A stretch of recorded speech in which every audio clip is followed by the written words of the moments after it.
جو لوگ یہ کہتے ہیں نا کہ نبی سے مانگنا شرک ہے، یہ ویڈیو ان کے لیے ہے۔ حضور پاک صلی اللہ تعالیٰ علیہ وسلم نے انہیں مسجد میں 2 رکعت نماز ادا کرنے کا حکم دیا اور فرمایا جا اللہ رب العزت کی بارگاہ میں یوں عرض کر کہ اے اللہ میں تیرے نبی کے واسطے سے تجھ سے آنکھ مانگ رہا ہوں۔ وہ صحابی نے کہا میں نے ایسے ہی کہا جیسے رسول نے فرمایا تھا، مسجد کے دروازے سے باہر نہیں نکلا تھا کہ میری آنکھیں روشن ہو چکی تھیں۔ اب یہ آنکھ دینا بھی اللہ کے حبیب صلی اللہ تعالیٰ علیہ وسلم کے اختیار میں ہے۔ میرے عزیزو، حقیقی عطا کرنے والا مالک اللہ ہی ہے، لیکن رب تبارک و تعالیٰ مسبب الاسباب ہے، پوری کائنات کو اس نے اسباب میں رکھا ہے۔ اگر کوئی تم سے یہ کہتا ہے یہ تو شرک ہے کسی اور سے مانگنا، اللہ ہی سے مانگنا چاہیے، اللہ ہی دیتا ہے۔ میرے عزیز، اللہ رب العزت کا دستور یہ ہے، وہ کسی بھی چیز کا محتاج نہیں۔ وہ چاہتا تو براہ راست تم کو آسمان سے اتار دیتا، ماں اور باپ کے ہونے کی ضرورت کیوں پیش آئی تمہارے؟ وہ اللہ تعالیٰ پوری کائنات کو اسباب میں رکھا ہے۔ ایک عورت ایک مرد کے اختلاط سے بچہ دنیا میں آتا ہے، یہ سب کو معلوم ہے کہ اللہ ماں اور باپ کا محتاج ہے؟ بغیر ماں باپ کے بھی اللہ بچہ پیدا کر سکتا ہے، لیکن اس نے کائنات کا نظام اسباب پر رکھا ہے۔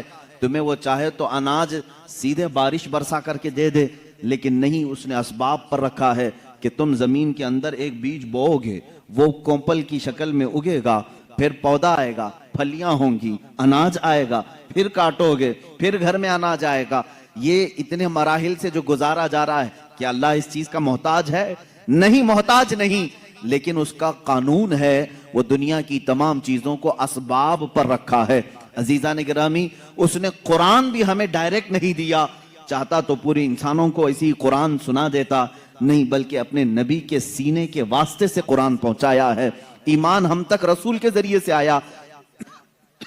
ان تمام چیزوں میں جب تمہیں کوئی شک و شبہ نہیں ہوتا تو پھر رسول پاک صلی اللہ تعالیٰ علیہ وسلم کی بارگاہ کے متعلق اگر ہم یہ کہیں وہاں سے شفا بھی مل سکتی ہے، اولاد بھی مل سکتی ہے، مال و متاع بھی مل سکتے ہیں، تو پھر شرک اور بدعت اور خرافات کے فتوے کیوں یاد آتے ہیں؟ یہاں پر بھی یہی فارمولے پہ عمل کرو، دینے والا حقیقی مالک اللہ ہی ہے، لیکن جس طرح وہ بارش برسانے کے لیے فرشتہ رکھا ہے، ہوا چلانے کے لیے فرشتے رکھا ہے، پوری کائنات کو رزق تقسیم کرنے کے لیے اپنا محبوب کیوں نہیں رکھے گا؟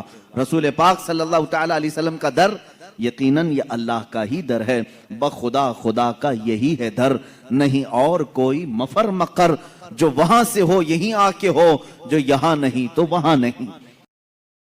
تو اب مجھے بتاؤ یہ کہاں سے شرک ہے؟ شرک اس وقت ہوتا ہے کہ جب اللہ کی ذات یا صفات کے ساتھ کسی کو شریک ٹھہرایا جائے، کسی اور کو اللہ کے ساتھ مانا جائے، یہ شرک ہوتا ہے۔ یا کسی اللہ کے سوا کسی اور کے سامنے سجدہ کرنا، یہ شرک ہوتا ہے۔ اگر اب بھی نہیں سمجھے تو کب سمجھو گے؟ کیا اس وقت سمجھو گے جب سب کو جمع کر کے کھڑا کر دیا جائے گا؟ کیا اس وقت یہی کہو گے نا کاش میں نے اس کی بات مان لی ہوتی؟